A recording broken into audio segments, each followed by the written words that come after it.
በቅድስት ሥላሴ ዘአምን ወትማፀን ክህደት ከሰይጣን በቅድሳት የቅድስት ቤተክርስቲያን ትእቲ ስሜ ማርያም ጽዮን ለዓለመ ዓለም ናኩተከ እግዚኦ ወንሴብሐከ ንባርከከ እግዚኦ ወንታመነከ ንገኒለከ እግዚኦ ወንትቀነይ ለስምከ ቅዱስ ንሰግድ ለከ ኦ ዘለከ ይሰግድ ኩሉ ብርክ ወለከ ይትቀነይ ኩሉ ልሳን አንተ ውእቱ አምላከ አማልክት ወእግዚአብሔር ንጉሠ ነገሥት አምላክ አንተ ለኩሉ ዘሥጋ ወለኩላ ዘነፍስ ወንጽውዐከ በከመ መሐረነ ቅዱስ ወልድከ ዘይብል አንትሙሰ ሰበጽሉ ከመ ዝበሉ የምስጋና ጌታ የክብር ባለቤት አምላካችን እናመሰግናለን፣ እናከብርሃለን። ያለፈውን ጊዜ ሁሉ በሰላም በጤና በሕይወት አሳልፈ ከይሳት ስላደረስከን እናመሰግናለን። አሁንም በአንተ ስም ተገናኝተን በዚህ መልኩ እንድናመሰግን እንድንጸልይ ስለፈቀድክልን እናመሰግንሃለን። ፕሮግራማችን ባርክልን፣ ቀድስልን፣ ጉባኤውንም በረድኤት ጎብኝልን። ስራው ተፈጽሞ መልካም ነገር እንድናይበት ደቀ መዛሙርት በስርዓት እንዲማሩ እንድታሳየን ፈቃድ ይሁንልን። ዛሬም ዘወትርም ለዘላለሙ አሜን። አቡነ ዘበሰማያት ይትቀደስ ስምከ ትምጻእ መንግሥትከ ወይኩን እግዚኦ ኢየሱስ ክርስቶስ ሰብሐ ኃጢአቴ ወኃጢአተ ኩሉ ሕዝብ ከማይሰራ ኃጢአት እግዚአብሔር ይፍታ። ጉባኤያችንን ይባርክልን። እግዚአብሔር ይባርካችሁ። አምላካችን ስሙ የተመሰገነ ይሁን። እንግዲህ ዛሬ የተገኘንበት ዋና ጉዳይ ግንቦት 16 2018 ዓመተ ምህረት ጉባኤ ቤታችን በሀሳብ ያው ከንትኑ ከፕላኑ ስለሚጀምር ለ7 ዓመት ስራውን ከጀመርነው 5 ዓመት እድሜ አስቆጥሮ በስራ ላይ የቆየውን ጉባኤ ቤትና እንዲሁም ደግሞ ለሁለተኛ ዙር ደቀ መዛሙርትንም የምናስመርቅበት ጊዜ ከአንድ ወር ያነሰ ጊዜ ስለሆነ ያለው ይህንን በተመለከተ ብፁዕ አባታችን ያው እንደሚታወቀው የጉባኤ ቤቱ ሀሳብ አመንጭ እንዲኖር እንዲሁም ደግሞ ከተከበሩ ሊቀ ሊቃውንት ዕዝራ ሐዲስ ጋር በመነጋገር ጉባኤ ቤቱ እንዲመሰረትና ስራ እንዲጀምር የመጀመሪያው ለዚህ ለሀገረ ስብከታችን ውሳኔ ሰጭ ብፁዕ አባታችን እና የስራ ባልደረቦቻቸው ናቸው። ስለሆነ ይህንን ጉባኤ ለመመረቅ እንደ ባለቤት እንደ አባት ጥሪ ለማስተላለፍ ጋዜጣዊ መግለጫ ለመስጠት ነው የተገኙት ማለት ነው። ስለዚህ መርሐ ግብሩ ከክቡር ሊቀ ስዩማን ቀሲስ ምህረት ሞላ ይጀምርና በሊቀ ስዩማን በኩል ያላቸውን ሀሳብ ተናግረው በዚያው ደግሞ ብፁዕ አባታችን ይጋብዙልናል። ሊቀ ስዩማን አባታችን። የተከበራችሁ የዚህ ታላቅ ጉባኤ እድለኛ ሆናችሁ አሰርታችሁ ከዚህ ያደረሳችሁ አሰሪ ኮሚቴዎች፣ ጥሪ የተደረገላችሁ እንግዶችና የሚዲያ ባለሙያዎች ሁላችሁም በእግዚአብሔር ስም እንደምን ዋላችሁ፣ እንኳን አደረሳችሁ። ጭር ነገር ለማለት ነው። ይሄ ጉባኤ እንዲመሰረት የረጅም ጊዜ ሀሳብ፣ የረጅም ጊዜ ጥረት፣ የረጅም ጊዜ ምኞት ነው። በደቡብ ጎንደር ሀገረ ስብከት ጽሕፈት ቤት ስር የቆየው ትልቅ ሀገር ነው። የዜማው፣ የዝማሬው፣ የቅኔው፣ ያቋቋሙ የሁሉም ባለቤት ደቡብ ጎንደር ሀገረ ስብከት መሆኑ ሁሉም የሚያውቀው እውነታ ነው።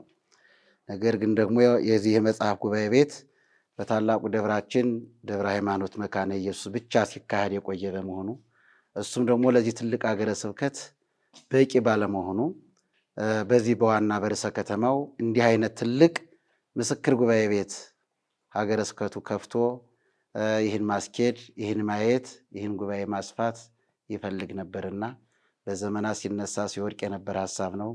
ብፁዕ አባታችን አቡነ ሚካኤል የደቡብ ጎንደር ሀገረ ስብከት ሊቀ ጳጳስ ሆነው ወደ ሀገረ ስብከታችን በመጡበት ጊዜ በየጊዜው እየወሰነ በየጊዜው ደግሞ ፈቃደ እግዚአብሔር አልሆን ብሎ የቆየውን ሀሳብ የደቡብ ጎንደር ሀገረ ስብከት አስተዳደር ጉባኤ ለብፁዕነታቸው አሳሰበ። ብፁዕ አባታችንም ረጅም ጊዜ አልወሰደባቸውም። ረጅም ጊዜ ውይይት የለም። ምን አይነት ሂደቱን እንዴት ስናካሄደው እንደቆየን ብቻ ጠይቀው በማስታወሻ ይዘው ወደ ታላቁ ጉባኤ ቤታችን ወደ ማዕከላዊ ጎንደር ተብሏል አሁን በዚያ ወደ ታላቁ አባት ሊቀ ሊቃውንት ዕዝራ ሐዲስ ጉባኤ ቤት ሄደው ታላቁ መምህራን መርጠው ይስጡኝ፣ ደቡብ ጎንደር ሀገረ ስብከትን የሚወክል ሊቃውንቱን የሚወክል ጉባኤ ቤቱን የሚያሰፋ ጉባኤ ቤቱን የሚያሳድግ መምህር ይስጡኝ በማለት እሳቸው ጥያቄያቸውን ለታላቁ አባት ለሊቀ ሊቃውንት አቅርበው ሊቀ ሊቃውንትን በእውነት በሙሉ ደስታ ይህ ታላቅ ሀገር እንዲህ አይነት ጉባኤ የሚያስፈልገው መሆኑንም ጭምር በማመን እሳቸውን መርጠው ሰጥተውናል። አባታችን በ2011 ዓመተ ምህረት ጉባኤው በጸሎት ተከፍቶ በመቃብር ቤት ነው የተጀመረው ማለት ነው።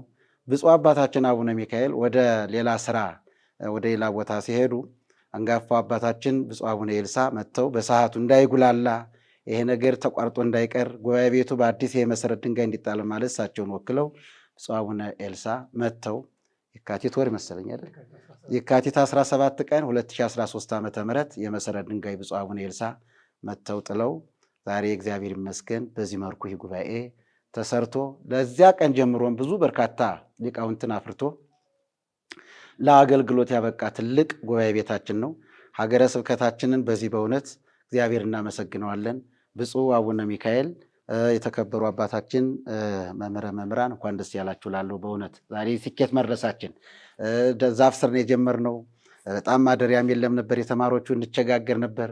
ያ ችግር ግን አልፎ መቼስ ዛሬ በዚህ ደረጃ መቆማችን ትልቅ ደስታ ነው። ስለዚህ ጉባኤ ቤታችንን እንዲሁ በአጭሩ በብዙ ወንድሞች ይገለጻል። እጅግ ዘርፈ ብዙ የሆነ ጉባኤ አገልግሎት ነው የሚያገለግለው አካባቢያችን ማለት ነው። አንደኛው ያው እንግዲህ በመደበኛ የሚማሩት ደቀ መዛሙርት በደቡብ ጎንደር ሀገረ ስብከት በሚችሉት ሁሉ ያለምንም አበል ጥያቄ በተለያየ ቦታ ላይ የሆነ እንዲያስተምሩ ተዘዋውረው ከመምህሩና ከሀገረ ስብከታችን ደብዳቤ ተሰጥቷቸዋል። እየተዛወሩ ነገረ ክርስቶስን ነገረ ቅዱሳንን በመስበክ ቤተክርስቲያንን ሕዝባችን በማገልገል ላይ ይገኛሉ። ሁለተኛው ደግሞ የእናቶች መርሃ ግብር ለብቻ አለ፣ ወይም ደግሞ ለእናቶች የሚሰጥ የስብከተ ወንጌል አገልግሎት ራሱን ችሎ ቀን መርሃ ግብር ተዘጋጅቶለት የሚሰጥ አለ። የአባቶች አለ፣ የወጣቶች ስልጠና አለ። እንዲሁ ደግሞ የኔ ቢጤዎች ወይም ደግሞ በኑሮ ደከም ብለው እንዲሁ ባልባሌ ቦታ የሚገኙ ወገኖቻችን አሉ። እነሱን ከአካባቢው ማህበረሰብ ድጋፍ ከሚሰጡ አካላት ልብስ፣ እንዲሁ አንዳንድ ድጋፍ በማሰባሰብ ድጋፍ በመስጠት በዕለቱም ደግሞ እንዲያው ዝክር በመዘከር እነሱ ደግሞ ትምህርተ ወንጌል ወይም ደግሞ እንደው ትምህርት አግኝተው ለቅዱስ ሥጋው ለክቡር ደሙ የሚበቁበት መንገድ ወደ ቤተ ክርስቲያን በደጅ ነው ቆመው የምታዩቸው፣ በደጅ ተቀምጠው ነው የምናያቸው። እኒያ ሰዎች ውስጥ ገብተው እንዲያስቀድሱ ቅዱስ ሥጋውን ክቡር ደሙ እንዲቀበሉ እጅግ ትልቅ ሰፊ የሆነ መርሃ ግብር ተዘርግቶ እየተሰጠነ ያለ፣ ሌሎቹም በርካታ አገልግሎት እየተሰጠነ ያለ በሌሎቹ ይገለጻል። በዚህ መልኩ ይህንን አገልግሎት እየሰጠነ ያለ ዛሬ ደግሞ በእውነት በውጭም በቅርብም በሩቅም ናችሁ ይህንን ጉባኤ ቤት ደግፋችሁ ከዚህ ያደረሳችሁት ኦርቶዶክሳውያን ድጋፍ ያደረጋችሁልን፣ በጸሎት የረዳችሁን፣ በአስተያየት በሁሉም ነገር የደገፋችሁን ሁሉ እንኳን ደስ ያላችሁ እያልኩ በደቡብ ጎንደር ሀገረ ስብከት ጽሕፈት ቤት ስም ምስጋናዬን አቀርባለሁ።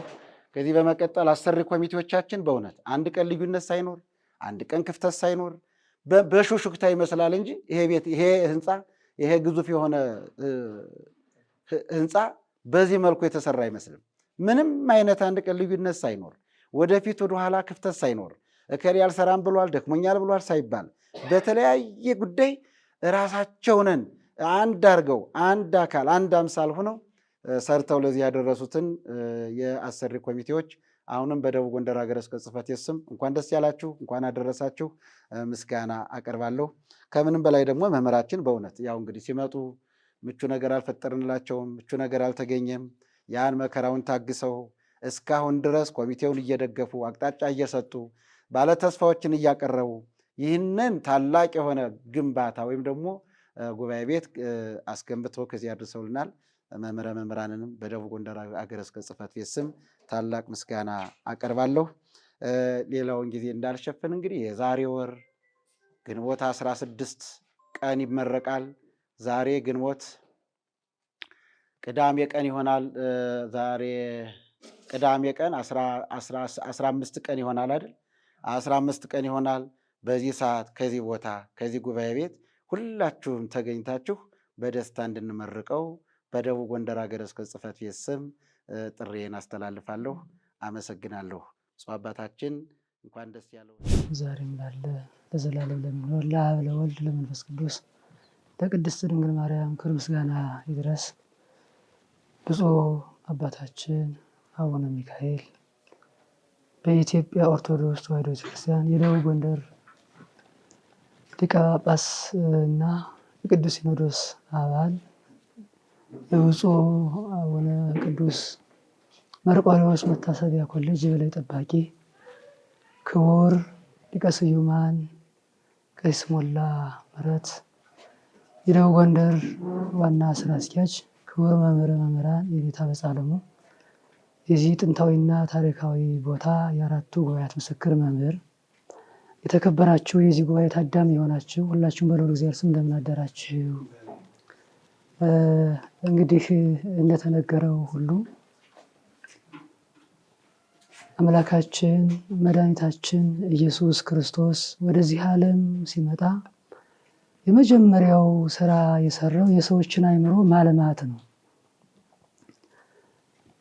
በአምላካዊ ትእዛዝ አምላካችን መምህር ነው። መምህራንን እየተካ ከዚያን ጊዜ ጀምሮ እስካሁኑ ሰዓት ሀገራችን ኢትዮጵያ የመምህራን መፍለቂያ ስለሆነች በክቡር መምህረ መምህራን በጽሐ ዓለሙ ደብረታቦር መድኃኔዓለም ላይ ከገቡ ጀምሮ እስካሁኑ ሰዓት ቀጣይም ለረዥም ጊዜ እግዚአብሔር ወዶና ፈቅዶ ብዙ አገልግሎቶች እየተከናወኑ ይገኛሉ።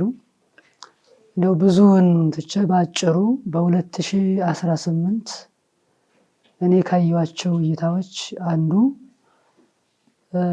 50 አሕዛብ ተጠምቀው የኢትዮጵያ ኦርቶዶክስ እምነት ተከታይ ሆነው አይቻለሁና ይህን ያደረገ እግዚአብሔር የተመሰገነ ይሁን። ከዚህ ባለፈ በደብራችን በደብረ ታቦር ደብረ ብርሃን መድኃኔዓለም ከዓመት እስከ ዓመት ስብከተ ወንጌል ሳይቋረጥ ሁልጊዜ ሲሰጥ ይኖራል።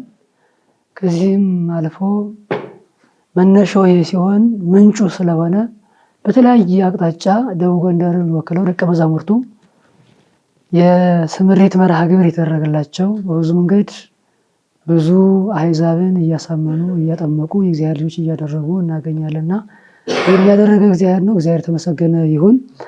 ስለዚህ በየትኛውም አቅጣጫ ዓለም ያላችሁ የእግዚአብሔር ልጆች የሆናችሁ ሁሉ በዚህ ጉባኤ በጸሎትም በገንዘብም በእውቀትም ሀሳባችሁንም የሰጣችሁት ሁሉ እንኳን ደስ አላችሁ እያለች የኢትዮጵያ ኦርቶዶክስ ተዋሕዶ ቤተክርስቲያን ብስራቷን ለእናንተ ታበስራለች ማለት ነው።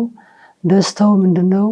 ገንዘባችሁ፣ ጸሎታችሁ፣ እውቀታችሁ አግዞን ጉባኤታችን ተሰርቶ ለአገልግሎት ውሎ የምርቃት መርሃ ግብሩ ላይ መልእክት እየተላለፈ ስለሆነ እንግዲህ በዋናነት በብፁዕ አባታችን የሚተላለፉ ነው።